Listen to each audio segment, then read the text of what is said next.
Hello student, good morning everybody. Chemical bonding chapter हम study कर रहे हैं। Today our topic for study is formal charge. So Lewis diagrams help us to get a picture of bonding in the molecules which obey the octet rule. In case of polyatomic molecules which may have double or triple bonds can be represented by more than one Lewis structure. For example, carbonate ion has 3 dot diagrams. तो आप यहाँ पर देखिए, ये carbonate ion CO3 2-, इसके अंदर A, B और C 3 जो है डॉट डायग्राम्स हैं। तो ये तीनों ही स्ट्रक्चर जो है कार्बोनेट आयन के हो सकते हैं। तो double bond can be present between carbon and any of the oxygen in this 3 structures. तो आप यहाँ पर देखिए कि पहले वाले स्ट्रक्चर में इस कार्बन और ऑक्सीजन के बीच में, इस ऑक्सीजन और कार्बन के बीच में डबल बॉन्ड आपको दिख रहा है। स्ट्रक्चर बी के अंदर आप देखिए, इस ऑक्सीजन और कार्बन के बीच में डबल बॉन्ड दिख रहा है। और स्ट्रक्चर सी के अंदर आप देखिए, इस ऑक्सीजन और कार्बन के बीच में डबल बॉन्ड जो है प्रेजेंट है।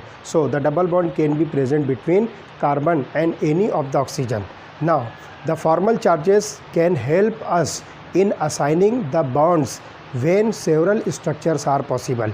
जब बहुत सारे स्ट्रक्चर जो है किसी एक मॉलिक्यूल या आयन के लिए पॉसिबल हो सकते हैं, तो फॉर्मल चार्ज जो हमको बिल्कुल एग्जैक्ट और करेक्ट स्ट्रक्चर जो है असाइन करने में बहुत ही हेल्पफुल होता है।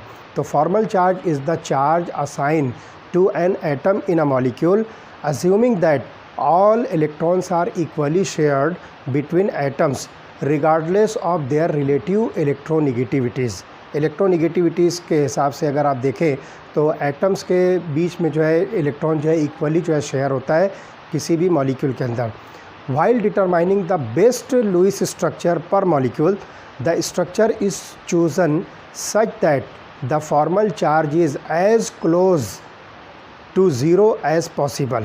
यानी आपको जो है फॉर एग्ज़ाम्पल जैसे यहाँ पर जो है 3 डिफरेंट स्ट्रक्चर्स मिलते हैं, तो उनमें से कौन सा एग्जैक्ट और सही स्ट्रक्चर उस एटम, उस मॉलिक्यूल या उस आयन के लिए हो सकता है, तो उसके लिए आपको जो है उन सारे मॉलिक्यूल्स का या आयन्स का फॉर्मल चार्ज जो है हर एटम का जो है कैलकुलेट करना है। और फिर ये देखना है कि किस मॉलिक्यूल के अंदर जो है वो फॉर्मल चार्ज जो है क्लोज टू ज़ीरो हो सकता है। तो that will be suggested as the correct Lewis structure for the given molecule और the ion. Formal charge is assigned to an atom based on electron dot structures of the molecule और ion. यहाँ पर हम जो है example लेंगे ozone molecule, ammonium molecule या फिर जो है थायोसाइनाइड आयन। तो इस तरह से हम जो है इसके ऊपर जो है फॉर्मल चार्ज जो है इजीली कैलकुलेट कर सकते हैं। Now how to calculate the formal charge present on atom in the molecule. तो कोई भी लिविस स्ट्रक्चर जब हम स्टडी करेंगे तो यहाँ पर हम जो है किस तरह से फॉर्मल चार्ज जो है डिसाइड करेंगे वो हम आपको बताएंगे। तो आप देखिए यहाँ पर ये कार्बोनेट आयन्स के अंदर, सब के अंदर जो है आपको जो चार्जेस मिलते हैं वो मिनिमम हर एक के अंदर जो है एक जैसे चार्जेस हैं।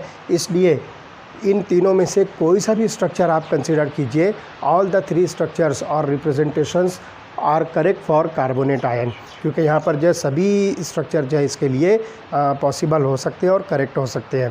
तो अब हम देखते हैं कि फॉर्मल चार्ज कैलकुलेट करने का जो सिंपल फार्मूला है वो क्या हो सकता है। लेट अस सी। अच्छी तरह से ध्यान रखिए कि क्या क्या चीज़ें आपको इसके अंदर कंसिडर करना है। तो let us see formal charge of an atom in a Lewis structure. हम फॉर्मल चार्ज को शॉर्ट में FC लिख रहे हैं। Formal charge of an atom in a Lewis structure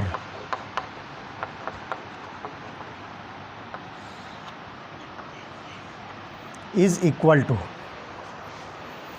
total number of valence electrons in free atom. अब आप जिस atom का जो है फॉर्मल चार्ज कैलकुलेट करने जा रहे हैं तो उसके फ्री एटम के अंदर टोटल नंबर ऑफ इलेक्ट्रॉन जो है कितने हो सकते हैं, तो आपको वो लिखना है। Total number of electrons in free, total number of valence electrons total number of valence electrons in free atom minus total number of non-bonding or lone pairs of electron. Total number of non-bonding or lone pairs of electrons minus 1/2 into total number of bonding or shared electrons. Total number of bonding or shared electrons. ये formula आपके पास में है जिसके ज़रिए से आप formal charge on any atom in the given Lewis structure जो है कैलकुलेट कर सकते हो. अब इसको बिल्कुल जो है शॉर्ट में हम जो इस तरह से लिखेंगे. फॉर्मल चार्ज को मैं लिखता हूँ Fc is equal to valence electron को मैं लिखता हूँ Ve. Ve stands for valence electron minus non bonding electron को मैं लिखता हूँ Ne. Ne stands for non bonding electrons.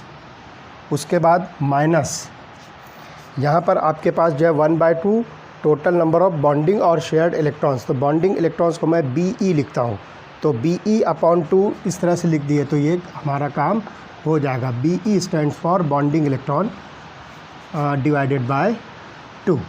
तो ये फार्मूला हमारे पास है जिसके ज़रिए आप बहुत easily formal charge on the given atom in the Lewis structure easily calculate कर सकते हो.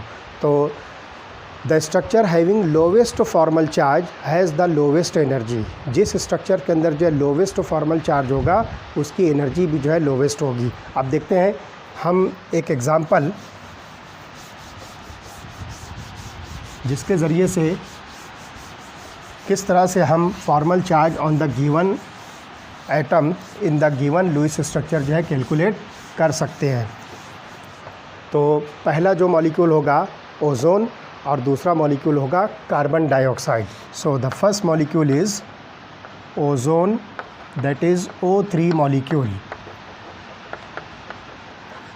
और दूसरा होगा carbon dioxide, that is CO2 molecule.